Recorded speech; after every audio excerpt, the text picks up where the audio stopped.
The Last of the Mohicans by James Fenimore Cooper. This book is read by William Costello. This recording of the full-length reading of The Last of the Mohicans was produced in 1993 by Joss Recordings, which holds the copyright thereto. Neither this recording nor any part thereof may be reproduced or used for any purpose without prior written authority from Joss Recordings. Cooper wrote 5 novels called The Leatherstocking Tales. The Last of the Mohicans is the second of the series and has proved to be the most popular.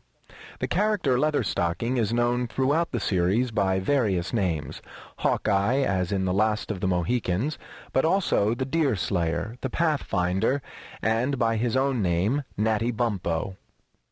James Fenimore Cooper was born on September 15, 1789 in Burlington, New Jersey, but was reared in the frontier town of Cooperstown, New York. By the time of his death at his home in Cooperstown on September 14, 1851, he was considered America's national novelist. Author's Introduction. It is believed that the scene of this tale and most of the information necessary to understand its allusions are rendered sufficiently obvious to the reader in the text itself, or in the accompanying notes. Still, there is so much obscurity in the Indian traditions, and so much confusion in the Indian names, as to render some explanation useful. Few men exhibit greater diversity, or, if we may so express it, greater antithesis of character than the native warrior of North America. In war he is daring, boastful, cunning, ruthless, self-denying, and self-devoted. In peace, just, generous, hospitable, revengeful, superstitious, modest, and commonly chaste. These are qualities, it is true, which do not distinguish all alike, but they are so far the predominating traits of these remarkable people as to be characteristic. It is generally believed that the aborigines of the American continent have an Asiatic origin. There are many physical as well as moral facts which corroborate this opinion, and some few that would seem to weigh against it. The color of the Indian, the writer believes, is peculiar to himself, and while his cheekbones have a very striking indication of a Tartar origin, his eyes have not. Climate may have had great influence on the former, but it is difficult to see how it can have produced the substantial difference which exists in the latter. The imagery of the Indian, both in his poetry and his oratory, is oriental, chastened and perhaps improved by the limited range of his practical knowledge. He draws his metaphors from the clouds, the seasons, the birds, the beasts, and the vegetable world. In this perhaps he does no more than any other energetic and imaginative race would do, being compelled to set bounds to fancy by experience. But the North American Indian clothes his ideas in a dress which is different from that of the African, and is oriental in itself. His language has the richness and sententious fullness of the Chinese. He will express a phrase in a word, and he will qualify the meaning of an entire sentence by a syllable. He will even convey different significations by the simplest inflections of the voice. Philologists have said that there are but 2 or 3 languages, properly speaking, among all the numerous tribes which formerly occupied the country that now composes the United States. They ascribe the known difficulty one people have in understanding another to corruptions and dialects. The writer remembers to have been present at an interview between 2 chiefs of the great prairies west of the Mississippi, and when an interpreter was in attendance who spoke both their languages. The warriors appeared to be on the most friendly terms, and seemingly conversed much together. Yet, according to the account of the interpreter, each was absolutely ignorant of what the other said. They were of hostile tribes, brought together by the influence of the American government, and it is worthy of remark that a common policy led them both to adopt the same subject. They mutually exhorted each other to be of use in the event of the chances of war throwing either of the parties into the hands of the enemies.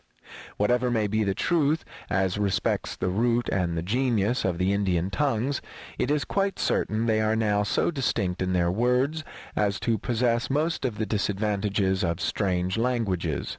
Hence, much of the embarrassment that has arisen in learning their histories, and most of the uncertainty which exists in their traditions.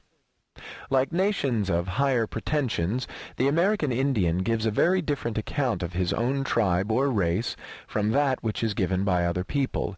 He is much addicted to overestimating his own perfections, and to undervaluing those of his rival or his enemy, a trait which may possibly be thought corroborative of the Mosaic account of the creation. The whites have assisted greatly in rendering the traditions of the aborigines more obscure by their own manner of corrupting names. Thus, the term used in the title of this book has undergone the changes of Mohicani, Mohicans, and Mohicans, the latter being the word commonly used by the whites. When it is remembered that the Dutch, who first settled New York, the English, and the French, all gave appellations to the tribes that dwelt within the country which is the scene of this story, and that the Indians not only gave different names to their enemies, but frequently to themselves, the cause of the confusion will be understood.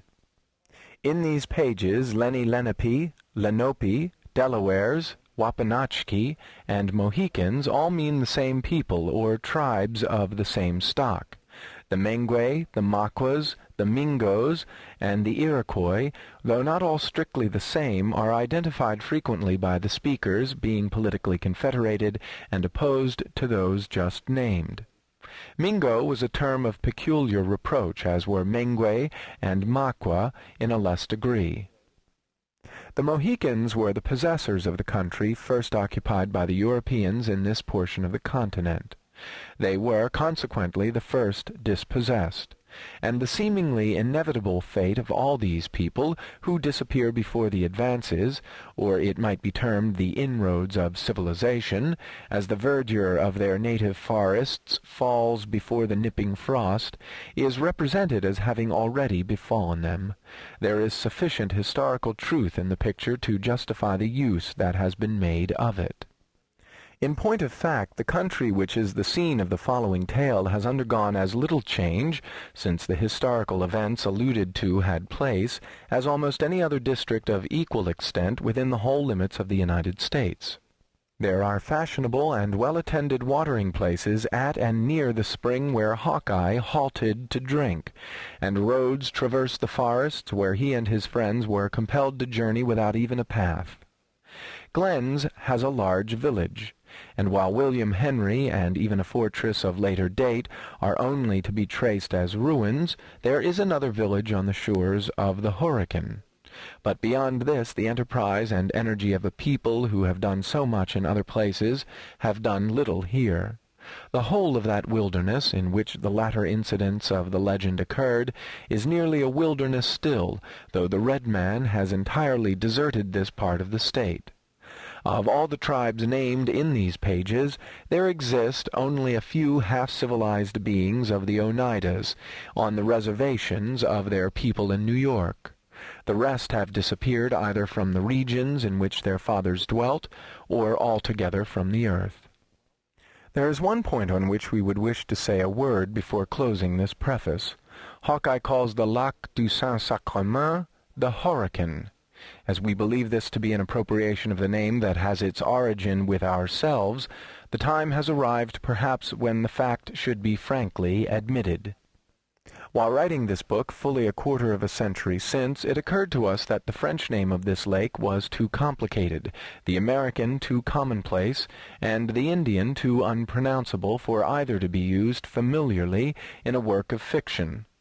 Looking over an ancient map, it was ascertained that a tribe of Indians called Les Horicains by the French existed in the neighborhood of this beautiful sheet of water. As every word uttered by Natty Bumppo was not to be received as rigid truth, we took the liberty of putting the Hurricane into his mouth as the substitute for Lake George. The name has appeared to find favor, and, all things considered, it may possibly be quite as well to let it stand, instead of going back to the House of Hanover for the appellation of our finest sheet of water. We relieve our conscience by the confession, at all events, leaving it to exercise its authority as it may see fit.